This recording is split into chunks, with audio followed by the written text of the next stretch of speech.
YouTube தான் எனக்கு சோறு போட்டது, எனக்கு காசு கொடுத்தது, அதையெல்லாம் விட விலை மதிப்பில்லாத ஒரு அடையாளத்தை கொடுத்தது. 4 நல்ல விஷயத்தை எடுத்து 4 வீடியோ போட்ட பிறகு தான் ராஜ்மோகனா இந்த விஷயங்கள்லாம் பேசுவான்ற ஒரு நல்ல பேரை கொடுத்தது. எனக்கு மட்டும் இல்லை, எத்தனையோ பேருக்கு வாழ்க்கையவே கொடுத்தது. ஒரு வயசான தாத்தா, ஆறுமுகம் தாத்தா, யூடியூப்ல வீடியோஸ் போட்டதன் மூலமாக மதுரையில் சொந்தமாக ஹோட்டலே தொடங்கியிருக்கிறார். அடுப்பு கறியில் அப்படியே வெந்து போய் கொண்டிருந்த எத்தனையோ பெண்கள் தங்களுடைய சமையல் வீடியோக்களின் மூலமாக குடும்பத்திற்காக இருந்த கடனையெல்லாம் அடைச்சிருக்கிறாங்க. சினிமாவை விமர்சனம் மட்டுமே பண்ணிக்கிட்டு இருந்த சினிமா கிரிட்டிக்ஸ் அத்தனை பேரும் இனி சினிமாவே எடுக்க ஆரம்பிச்சிட்டாங்க. அப்படிப்பட்ட மிக சிறந்த டெமோக்ராட்டிக் மீடியமான இந்த தமிழ் சோஷியல் மீடியா இன்னைக்கு சந்தி சிரிச்சு நிற்குது. அதற்கு காரணம் ஒரு சில தவறான அணுகுமுறைகள்.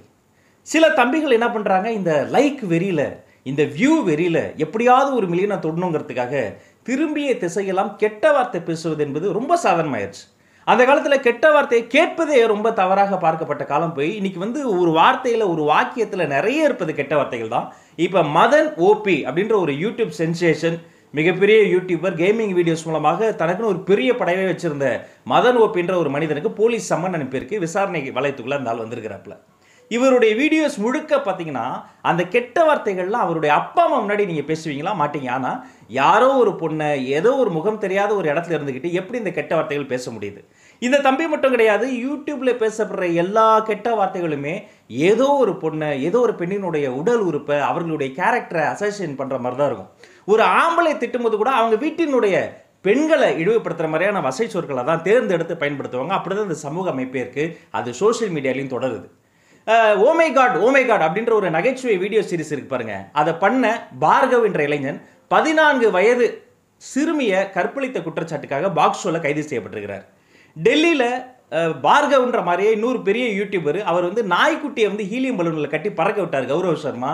அவரையும் கைது பண்ணியிருக்கிறாங்க. இந்தியா முழுக்க இப்படி வளர்ந்து வரும் யூடியூபர்கள் பல்வேறு குற்றச்சாட்டுகளில் கைது செய்யறது மிகப்பெரிய ஆபத்தில் கொண்டு போய் முடியும். என்ன தெரியுமா? யூடியூப்க்கு சென்சார்ஷிப் வந்துடும். பல தொலைக்காட்சி வாதங்களில், பல வீடியோஸில் நான் கேட்கறது ஒன்று தான், கிரியேட்டர்ஸ் ஒரு செல்ஃப் சென்சார்ஷிப், ஒரு சுய தணிக்கையை கொண்டு வரணும். குறிப்பாக இந்த கேமர்ஸ் வீடியோஸ்லாம் எத்தனை குழந்தைகள் கன்சியூம் பண்ணுறாங்க? அந்த 10 வயசுலேருந்து 18 வயசு இருக்கக்கூடிய குழந்தை பருவம் இருக்கு பாருங்க, அவர்களுக்கு எதை கற்றுத்தராங்க? பேரண்ட்ஸ் என்ன பண்ணிக்கிட்டு இருக்கிறீங்க? ஒரு குழந்தை வீட்டுக்கு வந்தால் அப்பா அம்மா லாக்டவுனில் சொந்தக்காரங்க யாருமே பேசுறது இல்லை. அது ஒரு கார்ட்டூன் சேனலை போட்டு பார்த்தா அதில் வாயிலா ஜீவன் சொல்கிற சிங்கம் பேசுது, புலி பேசுது, கரடியெல்லாம் பேசுது. நாதாண்டா வருத்தப்படாத வாலிபர் சங்கம்னு கரடி பேசு, செத்து போன டைனோசர் பேசுது.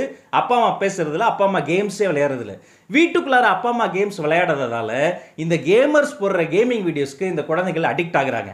இந்த குழந்தைகளை கண்காணிக்க வேண்டியது எப்படி? ஆன்லைன் கிளாஸ்ல பிஎஸ்பிபி வாத்தியார் மாட்டோம்னா வரிசையா வந்தாங்க பாருங்க.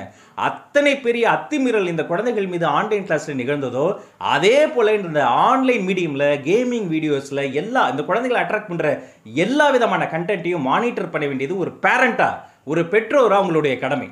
இந்த யூடியூப்பை வேற எதற்கு பயன்படுத்த முடியும்? எத்தனையோ சிறந்த விஷயங்களுக்கு பயன்படுத்த முடியும். அதன் மூலமாக நீங்க காசு சம்பாதிக்க முடியும்.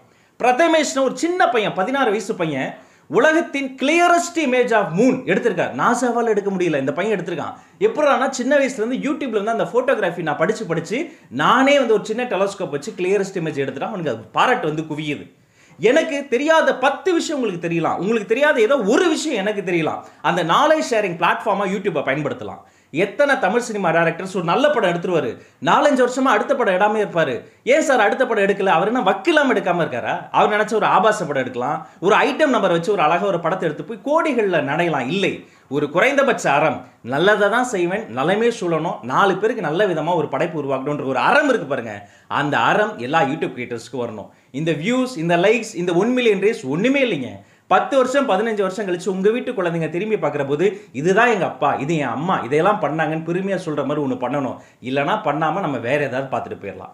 இந்த மீடியமை பயன்படுத்தி நமக்கு தெரிஞ்சதை மற்றவங்களுக்கு கற்று தரணும். எத்தனையோ தன்னார்வலர்கள் அவர்கள் செய்யக்கூடிய தொண்டை எப்படி செய்யறாங்கன்னு சொல்லி கொடுக்குறாங்க. எத்தனையோ கருவிகளை எப்படி உருவாக்குறாங்கிறத கற்று தராங்க. காட்டாத விஷயங்களை பார்க்க வைக்கிறாங்க, செய்ய முடியாத காரியங்களை சுலபமாக செய்ய கற்று தராங்க. அதே மாதிரி கண்டென்ட்டை வரவேற்பு தரணும், நாமும் அதே மாதிரி கண்டென்ட்டை உருவாக்கணும். இது ஒரு ஈச் ஒன் ஹெல்ப் ஒன் தான். Daily good morning good night சொல்கிறேன். தமிழ்நாட்டில் 7 கோடி பேர் இருக்கும், அதனால 10 பைசா பிரயோஜனம் இல்லை. ஆனால் டெய்லி ஒரு நல்ல விஷயத்தையாவது நான் யூடியூப்ல செய்வேன் நீங்கள் முடிவு பண்ணிட்டீங்கன்னு வைங்களா, அது ஒரு உதவியாக கூட இருக்கலாம். ஒரு நாள் ஒரு ஆள் ஒருத்தருக்கு உதவி செஞ்சுட்டா போதும், இந்த தமிழ்நாடே, தமிழ் சோஷியல் மீடியாவே ஹெல்பிங் கேபிட்டலாக மாறிடும். ஈச் ஒன் ஹெல்ப் ஒன், இல்லைனா ஈச் ஒன் டீச் ஒன். உங்களுக்கு தெரிஞ்சதை கற்றுத்தாங்க, தெரியாததை மற்றவங்கிட்ட இருந்து கற்றுக்கங்க. நம்ம எல்லோரும் சேர்ந்து இந்த மாற்றத்தை கொண்டு வரணும். ஒரு தனி மனுஷன் நினச்சா வீட்டையே மாற்றிடலாம், ஒவ்வொரு தனி மனுஷன் நினச்சா நாட்டையே மாற்றிடலாம். வாங்க, டுகெதர் லெட்ஸ் பில்ட் அப் ஒரு பாசிட்டிவான பாதுகாப்பான தமிழ் சோஷியல் மீடியா ஃபோரமை உருவாக்குவோம். நல்லதே நடக்கட்டும், நலமே சொல்லட்டும். நன்றி, வணக்கம்.